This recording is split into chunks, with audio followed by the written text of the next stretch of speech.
Okay, good evening. And today, before we begin, I'm going to ask you guys to briefly think about things that you are grateful for and things that you feel are positive in your life. And I know some of you may be saying, oh, there's nothing. There's always something. You got up this morning. That's a positive thing.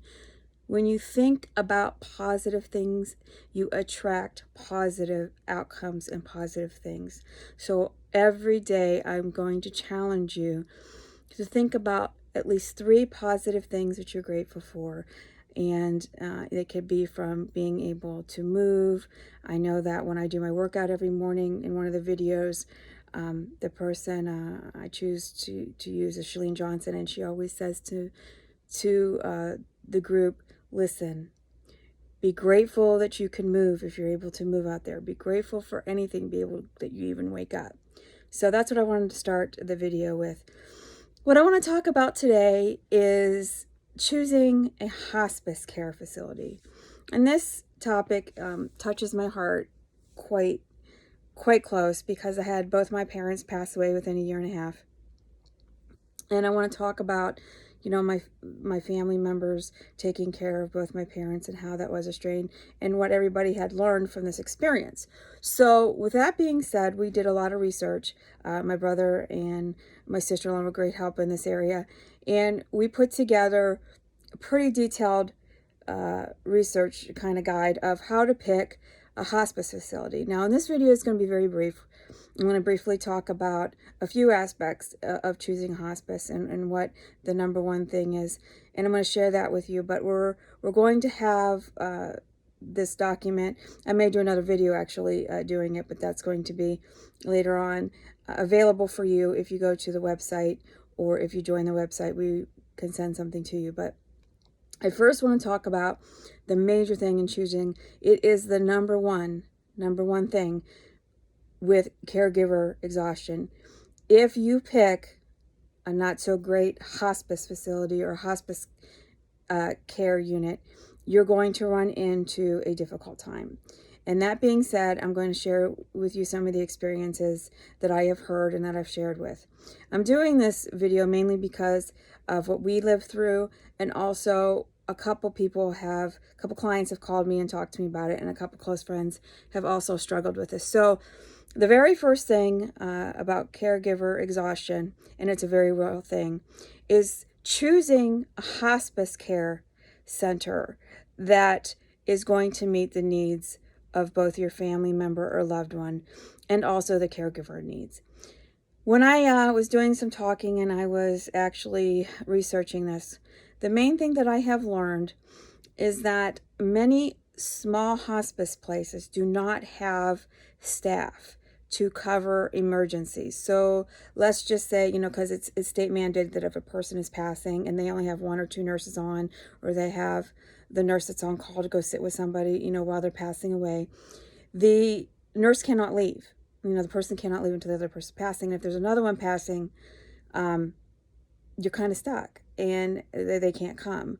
But if you choose a smaller facility, because I'm not saying smaller hospice places cannot be good, because if they staff right and they don't have a whole lot of clients, they can definitely manage it. But what we ran into here was that as I talked to my brother the other day, he had said to me, he had to do some things and he didn't know how to do them. And it was a very uncomfortable situation because it was for our mother, and him being a male, it was not a very comfortable situation for him. And he was asked to do something, and he's not a nurse. He doesn't have any medical background in that area. And they tried to problem solve over the phone and have him do a medical procedure. It wasn't like open a wound or anything, but it was something that he felt sensitive about in an area that he wasn't aware of how to flush things, and he just didn't know. And he ended up getting fluids on him that he shouldn't have had because he was inexperienced, and probably caused more discomfort for my mom. So he was very uncomfortable with this hospice place, and they always seemed to not have enough staff.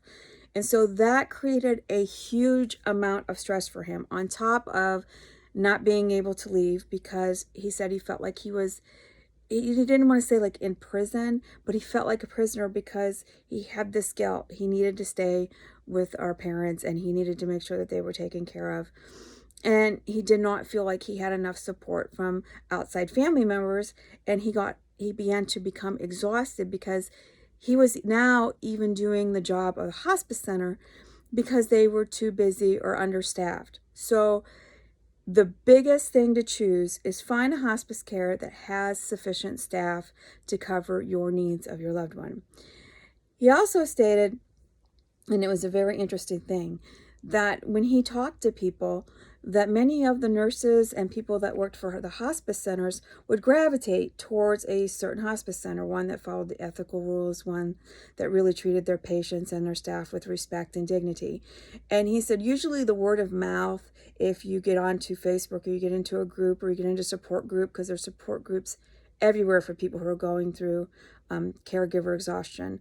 If I had enough people, or if I have enough people, I will begin one myself at my office. So if you're interested in that and you live in my local area, you can hit me up on Facebook, and I will definitely consider opening up a caregiver support group, and I will have that available for people who live in my area. But one of the issues was, he said that he noticed, like after the fact, and he began to talk to people, that most of the nurses that were really, really good to my family members, my mother, my father, him and my sister-in-law, gravitated toward agencies that really practiced high standards of medical care. He said when he called the one place and he did not know what he was doing, he said if he had to have one thing he would give everybody advice on, and I would say this to myself through the years of helping people, is if you call up there, he said, reminder that even big places that are really good, they'll try to problem solve on the phone. But usually the larger places know when you're over your head. And they're like, no, no, no, no, we'll be out, we'll do it. If they can't, people that are shorthanded, they can't do that because they don't have the people. But usually good places are really good at determining and separating what could be a crisis for you and know when you're over your head. He says, so if that's one piece of advice that he could give everybody, is find a place. That would be a question. If I get over my head when you call them, are you going to come out and assist my family and my loved one?